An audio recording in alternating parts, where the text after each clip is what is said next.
Welcome to guys my new vlog. अहिले चाहिँ म घाँस काट्न जाँदैछु यार। बिहानै पनि के भन्नु भन्न त 7 बजिसक्यो, 6:50 भयो। कस्तो हाँक्छु यार। तर जे भने आज मेरो बिहान चाहिँ मुड फ्रेस भयो पुरै। किनभने आज थियो पोर्चुगल र क्रोसियाको म्याच। क्रोसियाको लागि लाग्न त दुःख त लाग्यो। मैले फुल म्याच पनि हेरिसकेको छैन होइन, जस्ट 2-1 भयो। 100 मिनटसम्म म्याच हेरेँ, त्यसपछि म घाँस काट्न जाँदैछु क्या। अब 2-1 भएपछि फर्काउन त सक्ने चान्स छैन, किनकि टाइम पनि गइसक्यो नि त क्रोसियाको।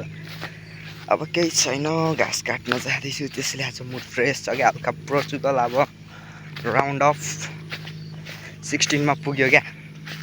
अब स्पेनको अगेन्स्ट कस्तो म्याच खेल्छ त भन्न सकिँदैन, तर राउन्ड अफ 16 मा गयो। तर हिजो बेलुका स्पेनले पनि बबाल खेल्यो यार, अस्ट्रेलियालाई 3-0 हान्दियो। जति गरे नि स्पेन पनि खत्रै हो त्यस्तो। तर हामीलाई थाहा छ नि 2025 नेसनल लिग फाइनलमा कस्तो भयो। जे पनि हुनसक्छ यार, फुटबलको म्याच भन्न त सकिँदैन होइन। अब यो फुटबलको कुरा चाहिँ नगरौँ। मजाले घाँस काट्न आउँदैछु। आली हिलो छ, त्यही छ यहाँको गति यार। घाम पनि टन्टला पुर लागेको छ आज त। घाँस चाहिँ यतैतिरको काटिदिनु पऱ्यो यार आज। उता जान्न, यही कलिलो छ, यही लाइन काटिदिनु पऱ्यो ल। अब घाँस काटेर चाहिँ भ्लग कन्टिन्यू हुन्छ। घाँस काटिसकेपछि चाहिँ म चाहिँ घाँस काटिसकेर यता आज बारीतिर छिरेको यार। यहाँ एउटा अमलाको हाँगे भाँच्चे छ क्या, त्यही काट्न यतातिर आइयो। आउनु त जाठो कस्तरी भाँच्चे छ। यहाँनिर भाँचिरहेछ क्या, यहाँनिर यो हाँगो। तो भाई घाँस तो काट लिया, अब नहाऊंगा धोऊंगा, उसके बाद स्कूल जाना है, तब ब्लग कंटिन्यू करूँगा यार। म चाहिँ अहिले स्कुलबाट फर्किँदैछु यार। 5-5:30 बजीसम्म त घाम पनि टन्टल्ला पुर लागिरहेको थियो। अहिले 6-7-8 भयो, 6 बजेर 7-8 मिनट गएको होला। घाम अलि अस्ताएको छ यार। आज शुक्रबार, हाउस ड्रेस, हातमा छाता, यस्तै छ यार गर्मीमा। म चाहिँ टक्क पुल अगाडि आइपुगेँ यार। यहाँनिर जेसिबी ठडाइरहेको छ, यता डोजर ठडाइरहेको छ। जस्ट देखाउटीको लागि राखेको कि काम लाग्छ कोनी, अहिलेसम्म चलेको देखेको छैन यार मैले यिनीहरू त। यता खोला पनि तालमा भयो, नाम लिया सेता हाजिर भन्छ नि। यता जेसिबी पनि स्टार्ट भइसक्यो यार। ठ्याक्क अहिले मात्रै भन्दै थियो देखाउटीको लागि भनेर टक्कै स्टार्ट गर्दै गयो त। यता खोला बगिरहेछ। यहाँको पनि ढलाइ गरिसक्यो आज चाहिँ माटोको। काटी यस्तो ठाडो छ यार।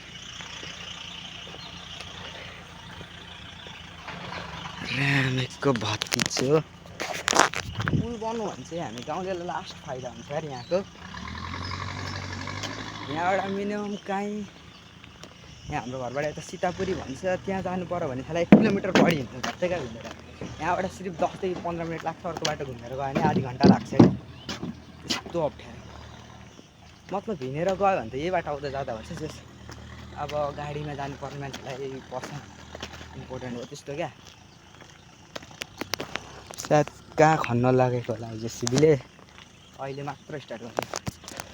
र यता पनि ढलाइ गर्न रड त लागेको छ। बुढो मान्छेहरूले चाहिँ खुट्टा छिराउँछ होला यस्तोमा जान लाग्ने।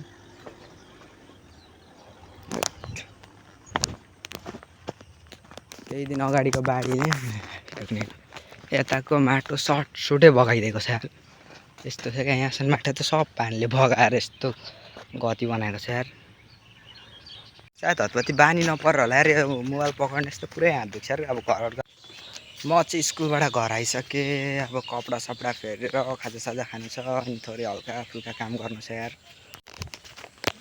कपडा सपडा फेरिसक्यो, अब हात खुट्टा धुन्छ, पानी सानी खाएपछि काममा लागिन्छ। आज आकाशको दशा हेर्दाखेरि त पानी पनि पर्न सक्छ, घाम पनि लाग्न सक्छ, हुन्छ हुँदैन एउटा। यो सबै हो ड्रागन फ्रुट हो यार। सुरुमा फुल यस्तो फुल्छ, अनि फुल टक्क चुडेर झार्थ्यो, अनि यसमा फल लाग्छ क्या।